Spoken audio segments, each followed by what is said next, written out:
आपण जेव्हा एक्सेल पहिल्यांदा उघडतो तेव्हा जी स्क्रीन एक्सेलची येते त्याला म्हणतात एक्सेलची स्टार्ट स्क्रीन. ही आहे एक्सेलची स्टार्ट स्क्रीन. याच्या लेफ्ट पॅनलमध्ये तुम्हाला दिसतंय की आत्ता तुम्ही होम टॅबमध्ये आहात.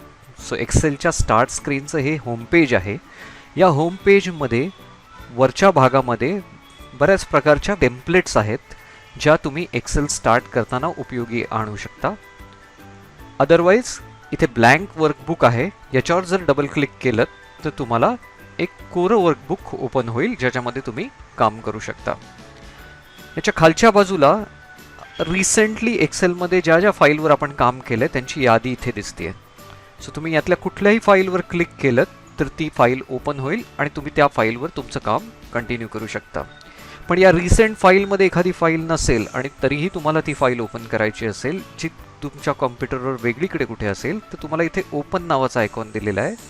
या ओपन नावाच्या आयकॉनमध्ये क्लिक केल्यानंतर तुम्हाला इथे ब्राउज नावाचा फोल्डर आहे आणि या ब्राउज फोल्डरवर क्लिक केल्यानंतर तुम्ही तुमच्या कॉम्प्युटरच्या D drive, C drive, F ड्राईव्हवर कुठेही फाईल ठेवली असेल तर ती लोकेट करून तुम्हाला ती फाईल ओपन करता येईल. जर आपण इथे न्यूवर क्लिक केलं तर तुम्हाला दिसतील की एक्सेलमध्ये ज्या टेम्पलेट्स होम टॅबच्या वरच्या बाजूला होत्या त्या सगळ्या टेम्पलेट्स वापरून तुम्हाला एक्सेल प्रोग्राम चालू करता येऊ शकतो.